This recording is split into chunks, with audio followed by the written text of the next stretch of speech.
remember those women who first demonstrated the 3 C's that are the theme for this year's celebration.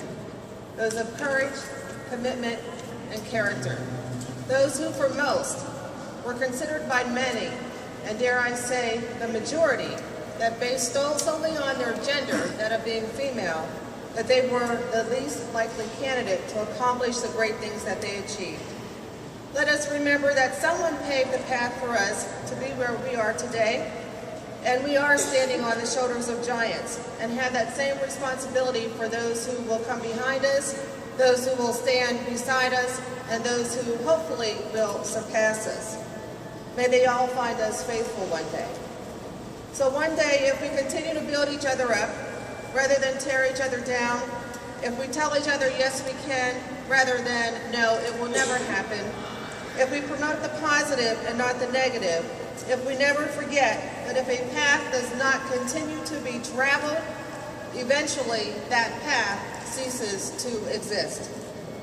So if we apply the philosophy of each one teach one, and if we inspire confidence rather than conflict, if we demonstrate the 3 C's of those iconic women who are being celebrated, past and present, as well as those of you who are here today, we can achieve great things. If we acknowledge that girls compete but women empower, then one day, no longer will women be the unlikely candidate, but we will be considered the expected candidate.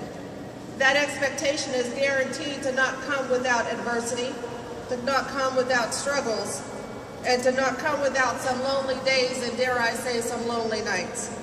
But if we endure, if we know how to feel the fear and do it anyway, the expectation will become reality. We have to apply the fact that we truly are functional, not just ornamental. We must make sure that we approach each situation from a position of strength and not a position of weakness. And how do we do all of this?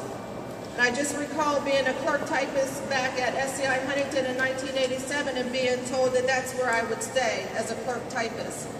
I'm proud to say that 27 years ago, despite being told that you don't have a college education, you don't have inside experience, you better be satisfied with where you are, that I went ahead and I got what I did not have. And I achieved what I said I could not do. But it was not done because I was standing by myself. It was done because I was standing on the shoulders of those giants, those women who have gone before me to make sure that that path was paved. Women like Margaret Moore and Mary Lethbridge Bird and others within the field of Department of Corrections, traditionally an all-male dominated field, that made it possible for me to stand here today before you as the Executive Deputy Secretary of the Pennsylvania Department of Corrections. Might I add, the first one.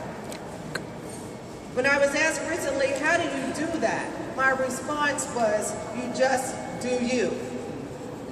So in the words of the India Aries song, just do you, it says just do you, somebody's got to be a star. It says to just do you, somebody has to raise the bar. Just do you, somebody's got to change the game. Just do you today. And I submit to you that that somebody, for all of those who will come behind us, will stand beside us, and will surpass us in order to keep that pathway smooth, you are the somebody that's called to action. So I enjoy being here with all of you today to celebrate National Women's History Month. And as demonstrated by Mrs. Corbett's remarks, there are plenty of women like Mrs. Penn who do not get recognized for their accomplishments. Let's make a difference today, and let's continue to change that. Thank you.